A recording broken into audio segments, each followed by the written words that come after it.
Hi guys, welcome back to CDC mentors. इस video में बात करने वाले हैं उन बच्चों के लिए जिनका स्कोर अभी भी स्टक है मॉक्स में, which like 30, 35, 40 and people are tense कि सर कैट निकलेगा नहीं निकलेगा, क्या करना है। कुछ चीज़ें हैं, अगर आप वो करते हो अगले 5-6 दिन में आई कैन गारंटी यू कि आपका स्कोर जंप करेगा अच्छा खासा। बट वो चीज़ें हमें करनी जरूरी है। Question number 1, can we do that? क्या ये चीज़ें हम कर सकते हैं अगले 5-6 दिन में? बहुत सारे बच्चों ने करी है हर साल। वैसे एंड में क्या होता है ना, we get little serious about CAT examination. जो मिथ वगैरह है ना वो सब दूर चले जाते हैं, फोकस बनता है, क्लैरिटी आती है। So let's dive into the video and let's understand कि अभी हमें करना क्या है। देखो, मोटा मोटी अगर आप एक 30-35 मार्क्स अगर आप लेके आ रहे हो ना, सबसे बड़ा आपका जो प्रॉब्लम होगा वो होगा अटेम्प्ट वर्सेस एक्यूरेसी। एक छोटी सी चीज़ है जो बच्चे मुझे ऑलवेज बताते रहते हैं, बट इसकी इंपैक्ट काफ़ी बेकार होते हैं कि बहुत सारे बच्चे कहते हैं कि हमें ये बताया जाता है कि हमारा अगर स्कोर कम है तो हम अटेम्प्ट्स बढ़ाते हैं। बट अंडरस्टैंड दिस, बहुत सारे बच्चे ऐसे होते हैं जिनका अटेम्प्ट बढ़ाने की वजह से एक्यूरेसी बहुत ज़्यादा कम हो जाता है। ऑलवेज रिमेंबर, अगर आपको 80% लाना है, 90 लाना है, 95 या फिर 99 भी अगर आपको लाना है, एक्यूरेसी समथिंग जिसके साथ आप खिलवाड़ नहीं कर सकते हो। You can't take chance with that. Now verbal के बारे में बात करते हैं। If you ask me today कितने नंबर ऑफ क्वेश्चंस डुएबल है, मतलब मान लो मैं आज भी अगर पढ़ाई चालू करता हूं और अगर मैं दिन में 7-8 घंटा पढ़ता हूं और मैं पेपर में अगर जाऊं, कितने क्वेश्चन में कर सकता हूं?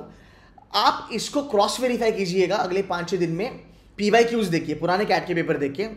Verbal ability 4 question straight forward आते हैं जो डुएबल होते हैं, हर साल आते हैं भाई, हर साल आते हैं।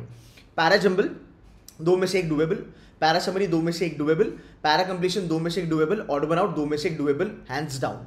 ओके, कभी 2 ऑड वन आउट अगर डिफिकल्ट आ गए तो 2 पैरा जंबल ईजी आ जाते हैं, 2 पैरा कंप्लीशन ईजी आ जाते हैं। लास्ट ईयर अगर आप देखोगे पैरा कंप्लीशन एक्चुअली डुएबल थे, वो काफ़ी ज़्यादा डुएबल थे, वो स्ट्रेट अप थे। अगर आपके पास शॉर्टकट्स है, अगर आपके पास रूल्स है, आप ये कर सकते हो। बट एक बिलीफ होना चाहिए कि भाई 4 क्वेश्चन तो आते हैं। अब यहाँ पे ना पता है क्रक्स कहाँ पे? क्रक्स यहाँ पे है कि सर उसे ढूंढना कैसे है।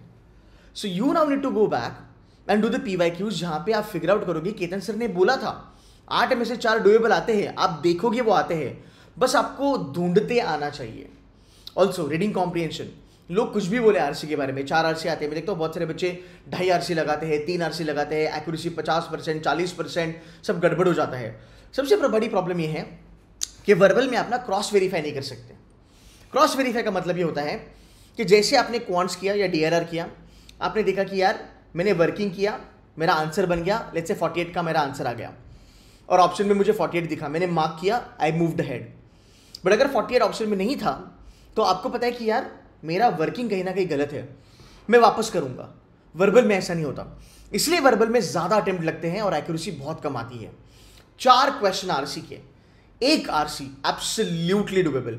मैं पिछले 25 साल का रिकॉर्ड आपको बता सकता हूं कैट एग्जाम का, ऐसा कभी भी नहीं हुआ कि 1 आरसी डुएबल नहीं आया हो। बस आपको उसको फाइंड आउट करना है कि वो आरसी कैसा है।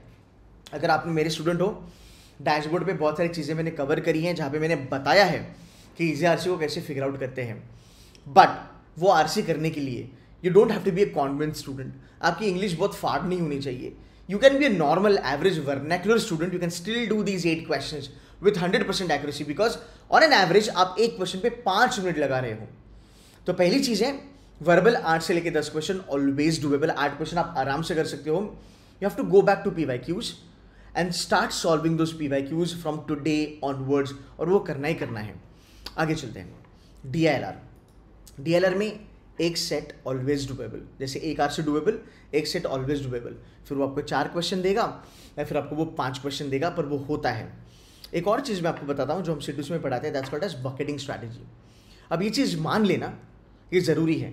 मान लो अगर आपके पास 4 सेट आते हैं या फिर अगर आपके पास 5 सेट भी आते हैं, ओके, 1 सेट ईजी होगा, आई कैन अश्योर यू।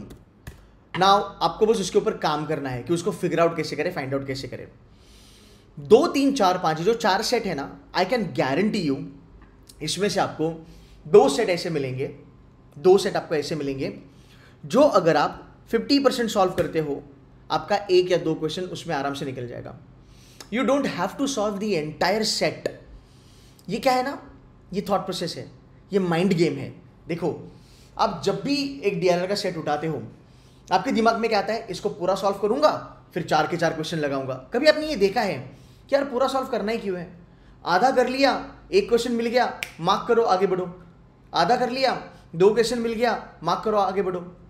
होता कैसे है, डीएलआर में आपने एक सेट उठाया, एक सेट आपने पूरा कर लिया, आपने दूसरा सेट उठाया, आप ये देखोगे कि आपको 2 क्वेश्चन करने के लिए कम से कम लेट्स से 8 मिनट लगे।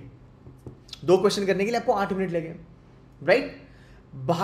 और जो बाकी के जो 2 क्वेश्चन थे उसके लिए इतना डेटा क्रंच करना पड़ा, इतना चीजें करनी पड़ी वगैरह वगैरह वगैरह, कि जो बचे हुए जो 2 क्वेश्चन थे वो 2 क्वेश्चन करने के लिए 18 मिनट लगे या 15 मिनट लगे। तो आप देखो आपका रन रेट क्या हुआ।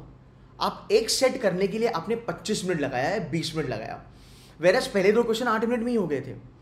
तो अगर उसके बाद में आगे बढ़ जाता तो 4 क्वेश्चन एक सेट से निकाला, बकेटिंग लगा के 2 क्वेश्चन मैंने 2 सेट से निकाला या 2 क्वेश्चन मैंने 1 सेट से निकाला, मेरे 6 क्वेश्चन वहां पे बनने वाले थे। And it's a good number. अगर आप 4 क्वेश्चन भी ढंग से कर लेते हो, जो कोई भी बच्चा कर सकता है, आप 12 मार्क्स आराम से वहां पे लेके आओगे। अब चलते हैं क्वांट्स के ऊपर। क्वांट्स में अरिथमेटिक आपको बचाएगा, सिर्फ अरिथमेटिक करके आप 80 परसेंटाइल ऊपर आराम से आ सकते हो। अरिथमेटिक में आपको एक चीज का ख्याल रखना है, टाइम स्पीड डिस्टेंस ये ऑलवेज डिफिकल्ट आता है। टाइम स्पीड डिस्टेंस का अगर आप देखोगे, आपके 4 में से 1 question always doable, straight up formula oriented, but हमने इतने मॉक्स लगाए, हमने मॉक्स में टीएसडी ऑलवेज डिफिकल्ट मिला है, बहुत प्रॉब्लमेटिक होता है, डिफिकल्टी लेवल ज़्यादा होती है। तो क्या होता है ना, ऐसी वाले केस में जो एक इजी क्वेश्चन आता है ना formula oriented time speed distance का, वो भी नज़र से दूर चले जाता है, हम उसको पकड़ ही नहीं पाते हैं। तो आपको PYQs उठाने हैं, आपको बैठना है एक दिन, आप बोलोगे कि भाई चलो अभी कितना बजे है, दोपहर के 2 बजे हैं, राइट। मैं अगले 2 घंटे में सिर्फ प्रॉफिट एंड लॉस के क्वेश्चन देखूंगा पिछले 8 साल के, and I can guarantee you आपकी प्रिपरेशन अगर अच्छी नहीं भी हुई है ना, आप बोलोगे सर मैं अपनी एक्सपेक्टेशन से ज़्यादा क्वेश्चंस लगा पाया एक्चुअल कैट के लेवल के। स्क्रू योर मॉक्स, मॉक्स का खेल खत्म है अभी मॉक्स मैटर नहीं करता। What matters is PYQ, that's it, okay. Then do पी हैंडल, उसके बाद इंटरेस्ट तो ओनली इंटरेस्ट। ऐसा नहीं करेंगे कि 2017 ले लिया, फिर अरिथमेटिक ले लिया, पी हैंडल किया, TSD किया, इंटरेस्ट किया, नो। एक टॉपिक 8 साल, दूसरा टॉपिक 8 साल, यही आपको करना है। किसमें? DLR में। अगर आप अरेंजमेंट लोगे, पूरा 8 साल का अरेंजमेंट देखो। गेम्स एंड टूर्नामेंट लोगे, पूरा 8 साल का गेम्स एंड टूर्नामेंट्स देखो। सो ओवरऑल अगर आप देखोगे, आपके 8 क्वेश्चन वर्बल में, 4 क्वेश्चन आपके DLR में और आपके 4 क्वेश्चन क्वांट में। अब आपके जहन में एक सवाल आएगा, फिर ये क्वेश्चन में मॉक्स में क्यों नहीं कर पाता हूं, क्यों मेरे मॉक्स में 12 क्वेश्चन नहीं बनते हैं केतन सर, क्यों मेरे मॉक्स में मैं 10 क्वेश्चन के ऊपर स्कोर नहीं कर पाता हूं? बिकॉज मॉक्स का जो डिफिकल्टी लेवल है वो इधर है, कैट का एक्चुअल पेपर यहां पे है मेरी जान। मैं कोचिंग इंस्टीट्यूशंस के नाम नहीं लूंगा, बट अगर आप रिपीटर हो, आप इस बात से सहमत होगे, लास्ट ईयर बेटा तूने जितने भी मॉक्स लगाए ना, जितने भी कोचिंग वालों की, आपने देखा कैट पेपर उससे डिफरेंट आया था। एक तो उस लेवल का बिल्कुल नहीं था, उससे नीचे था, या फिर उससे बहुत ही ज्यादा डिफिकल्ट था। द पॉइंट इज, अगर बहुत ज्यादा डिफिकल्ट भी आता है ना, क्वेश्चन का अटेम्प्ट घटाओ, एक्यूरेसी पे फोकस रखो।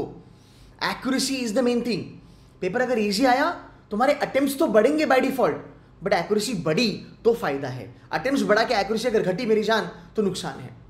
सो may come what, accuracy is father, there is no doubt about it, right. ये समझा? तो अगर आप 8-4-4, अगर आपका ये एक मैट्रिक्स है, 48 का बेटा आपका स्कोर है, 48 पे मैं एक्सपेक्ट कर रहा हूँ इस बार 56 वगैरह पे आपका 90 परसेंटाइल बनना चाहिए। अगर मैं एवरेज लूँ तो 2023 और 2024 मुझे लगता है पेपर बीच में आएगा। नॉट बैड, और 85 परसेंटाइल प्लस। अब आप बोलोगे 85 से मेरा क्या ही होगा, टीयर 2 में जाके मैं क्या ही उखाड़ूंगा? देखो यार, everybody can not make it to ब्लैकी। I'll tell you, there are so many people, understand this। एक होता है एकेडमिक्स, एक होता है एप्टीट्यूड। मैं आपको बताऊंगा, there are students from Symbiosis Arts and Commerce, SRCC, Loyola, Venkateswara, Mithibai, जय हिंद, ओके। कुछ NITians भी ऐसे मैंने देखे हैं जो एप्टीट्यूड में कच्चे हैं, प्रोफाइल बढ़िया है, कम्युनिकेशन स्किल्स स्ट्रांग है, प्रेजेंटेशन बढ़िया है, very very hard working. Tier 2 में जाके वो लोग 30, 35, 40 लाख की सैलरी उठाते हैं।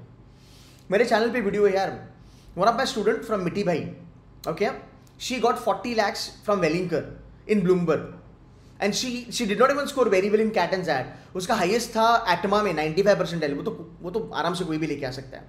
There are people from ISBR, Bangalore, 70-75 percentile भाई, getting into Blackstone, right? They are getting into Federal Bank, 16.5 lakh की वहाँ पे सैलरी है।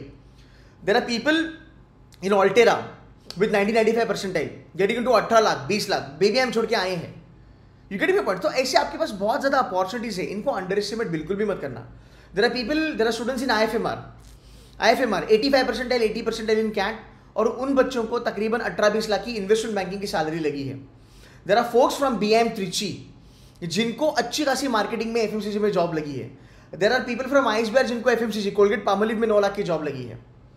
तो उसको अंडर एस्टिमेट मत करना। आप 80-85 भी अगर आप लेके आते हो ना, इट्स अ गुड नंबर। हाँ, फिर आप कॉल ले सकते हो कि मैंने कॉलेज कन्वर्ट करा, कॉन्फिडेंस आ गया, 2026 की कैट वापस फोड़ूंगा, 95-98 टारगेट करूंगा। बट एक चीज याद रखना, लास्ट ईयर 2,90,000 बच्चे बैठे थे कैट एग्जाम के लिए, and you will be surprise to understand this कि यार 2.5 लाख से ज्यादा बच्चा या फिर 2,30,000 से ज्यादा बच्चा 80% भी नहीं ले आया। Can you beat that? तो आपको यह जानना जरूरी है कि अगर आप तकरीबन अगर आप इतना भी स्कोर कर लेते हो, इतना भी अगर आप स्कोर कर लेते हो, आपके लिए वो काफी है। आप एक अच्छा खासा बी स्कूल जा सकते हो, एटलीस्ट आपका कॉन्फिडेंस बने रहेगा। 80% में आना मतलब इंडिया के टॉप 20% बच्चों में आना, ये बहुत बड़ी बात है।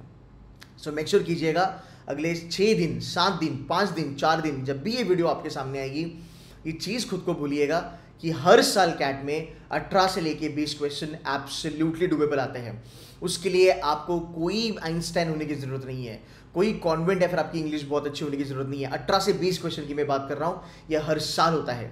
लास्ट ईयर 21 क्वेश्चन आए थे टिट्टा वाले, जहां पे नो नेगेटिव मार्किंग। भाई तू 21 क्वेश्चन लगा ले, उसमें से अगर तेरे 5 क्वेश्चन भी सही आ गए ना तुक्के में, फिर भी तेरे 15 मार्क्स यहां पे ही बन गए। Now look at CAT from this perspective. अगर आपका परसेप्शन सही है ना कैट को लेके, आप डीडी पे छा जाओगे। सो मेक श्योर कीजिएगा गेम में बने रहो, गिव अप ना करो। 80, 85, 90 जो मिला वो सही है। आगे जाएंगे, कॉलेजेस फोड़ेंगे, उसके बाद हम डिसीजन लेंगे। ये वीडियो था आपको थोड़ी सी रियलिटी चेक देने के लिए and to keep you in the game. मैं ऑलवेज कहता हूँ मैं आपको गेम में रखूंगा एंड तक, ठीक है। I hope this was helpful. अगर अच्छा लगा तो कमेंट डालना एंड मुझे लिखना कि केतन सर मैं कोशिश करूंगा 90% के लिए, मैं कोशिश करूंगा 40-45 मार्क्स लाने के लिए कैट एग्जाम में, and I want to see that comment. That's it for my side guys, take care and bye bye, God bless you all.